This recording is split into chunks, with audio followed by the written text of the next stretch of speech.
if I would suggest young and anyone who needs clarity on something to watch videos and interviews by Khanyi Mbau. Khanyi Mbau has been in this game for so long. She's done it. But even the people who are in it do not promote it. And they most certainly don't want it for their kids.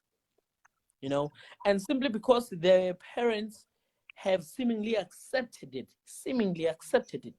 And I say that broadly because I know Umagaxoli, Pietermaritzburg, I know Mawake doesn't approve of this. I know Usamge, I know Mawake doesn't approve of this. But you are forced because you are in a world where you are forced to accept these things, otherwise these are kids of depression and so you are pushing them away and so you need to support them in whatever they do, even when whatever that they do, because it's inhumane and it's disappointing. So if young people listened, because there's a saying in Zulu that says indlela ibuzwa kwabaphambili. You need to ask he who walked the road for you to know the road. Otherwise, you are most definitely gonna come in that route. So if people watched and understood how the walkers of this route have walked and what was the advice they have, they would then know if this is the route to be taken or not. Because just because there is people in that route, it doesn't necessarily mean it's the route to be taken. And if we stop questioning these things, then we're gonna forever think that the route is supposed to be taken, even when it's not supposed to be. Khanyi Mbau this life, because it's not the life to be lived. The best life is a life where your conscience is clear. You don't have a clear conscience. Yes, you might be bold and say it makes you happy, but does it really make you happy? So when we were growing up, our parents used to tell us, know where you come from in order for you to know where you're going. If you know where you come from and you know your story, you wouldn't even need to question yourself if this is a way to live or not. So I honestly don't. The same with the homosexuality. It's some of things that are just not supposed to happen. Yes, they are happening. Yes, they are in our communities, and we look at them and every day. But every day you question yourself. And this, for the fact, Yoguti, we are not understanding of this. We, as the people not involved in it, and we question it every day. It means there is a social problem that needs to be solved clearly.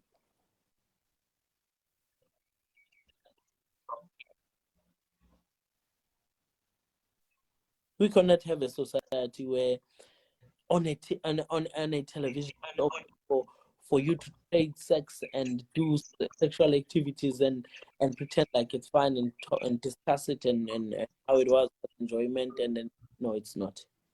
We might normalize it because obviously we are not supposed to do some of these things, and we're supposed to accept whatever that's going on, where the world is transitioning to, but it's honestly not normal. You, I, and everyone, the people who are doing it know that it's not right. Because I agree that a lot of parents do not approve, and the ladies themselves later on, they do admit to it not being the right thing to do. So on yesterday's episode, did you watch it actually? No. Hey, are you gonna watch it? I saw snippets of it, saw the important parts, but I never watch any content. I don't watch YouTube. I don't watch television. I don't listen to radio. I never watch anything. Never.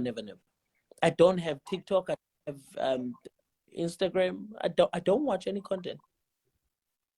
Hectic. So she, somewhere in the middle of the thingy of the episode,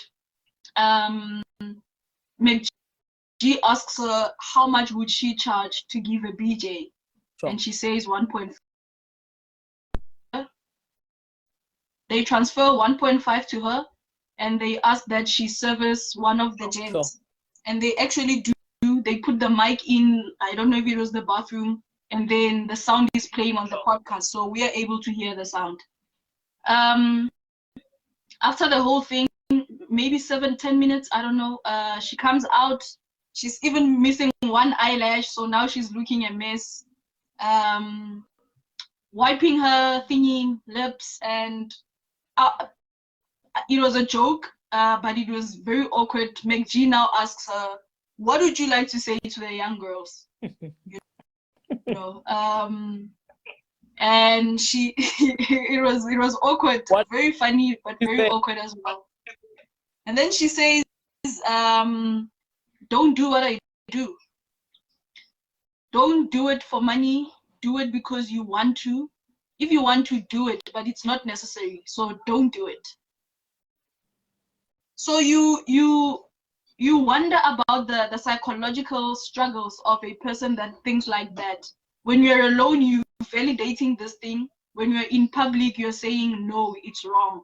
You know, there's a clash of consciousness there. Sorry, let me just finish. On the podcast where she went with Gogo Maweni, they have a conversation, but how I digested it, it sounded like Gogo Maweni, is it Maweni? Skoteni, I think. I don't know. So the name of the podcast is the Venting Podcast. So it sounded like Gogo, whoever, is now sort of a psychologist, emotional support structure to this lady, you know, asking, so how do you deal with your vajayjay? How do you like keep it tight, clean? What do you do? And she offers her a solution. So did you have any bad, I don't know, psychological whatever? And Wandi speaks about how when she used to sleep, she'd hear things, what, and she and the host gives like a way to help. So for me, listening to the 10 minutes of the conversation, it sounded like even this lady is part of somehow the support structure of this culture, you know. So I didn't know how to take it, and I guess that's why I couldn't finish the podcast, even the starting part of the podcast. We have normalized and we have accepted things that we can't question. We have accepted homosexuality because we are actually not given an opportunity to engage and really understand and know what it is, and then decide whether we want to, as a society, you know, jointly understand and want to participate in it. Someone made a joke 2 days ago and said women, as soon as they are hurt once, they decide to be lesbians. And I asked the question, but does that make homosexuality a choice? And she said, no, I didn't choose to be. And I'm like, but look, unfortunately, these are some of the things that we have to sadly accept. You know, you take it or you fall out of the wagon, you know, or you're going to be left alone, because a lot of people would accept it. But if you ask a lot of women, including yourself, if women are usually accepting of anything that is far away from them. So if a guy not related to them is gay or whatever, and comes to join them and they make it normal, hey, show me, and. But if it's their boyfriend who turns out to be bisexual, they now want to ridicule it and show they actually disapprove of this. No, that's double standard. The same way we've taken everything that we don't agree with, but are forced to agree with it, we've double standarded it, made it normal in the eyes of everyone. But when we are alone or when we are with the people who think likewise, we actually prove that we do not approve of that. But like you said, the best way to know is to ask those who are coming back. Young boys, actually young anybody who went on gender transition now are coming out on podcasts and speaking about the regrets, speaking about the medical conditions they are stuck with now for the rest of their lives, speaking about ideas being forced on them before they could understand it, and then made permanent decisions on their bodies and such things. But what I like about how you are coming coming across is that just never compromise yourself. Whatever morals, whatever standards, whatever you believe in, do not compromise. And then the second thing that I hear you saying is that a lot of these things are ideas that are suggested, that are thrown onto you, your life as a group, as a people, as a nation, as a gender, and we are too accepting even when we know that it's wrong. You're speaking about parents. These are adults who knows in their soul that they don't feel right about a certain thing, but they're dealing with a child who has been exposed more to pop culture than traditional culture, so much that they overpower them in conversation, in rationale, in this is my life, in, you know. So once you let a stranger, a foreigner, rule your house, you're gonna have this problem. So we let America rule us as a nation, with because we don't have a justice system and we don't have we have America governed by laws that are not ours. As soon as you let a foreigner govern you, in this instance, I'm talking about anything that can be foreign, that can govern your household. It's going to be a problem. It starts in nationally. As a country, we let America and England govern us.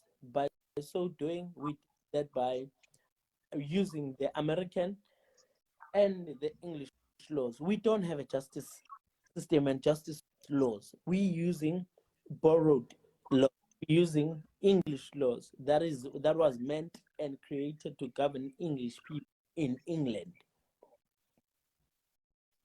It is then going to be a problem for us to behave, because now we are forced to behave like English because we are governed by the law. The same way you cannot let a neighbor run your household, because you're going to have to be acceptive of whatever that they accept in their household, even if you disagree with it. So once you have that thing happening, where we are governed by a culture on TV where you can't discipline your kids, because if you discipline your kids, you're going to have a problem with this and this and this, and you take that and you put it in your household, it's going to be a problem because your voice is not going to be heard. We are a nation that has let foreigners run our households to an extent. Now a child is not. It doesn't take a village to grow a child. Because as an outsider, you cannot have an opinion on how my kid is supposed. Yeah. So the saying "Yoguti takes a child to grow, it takes a village to grow a child" does not apply, and for that, we're going to have kids that are not going to behave in a certain manner altogether, but everyone's going to behave the way they want to behave, and we're going to have to accept that. Some are not going to behave the way they are taught at home, but outside they can behave however they want, because no one's going to say anything, because we have been taught to accept that.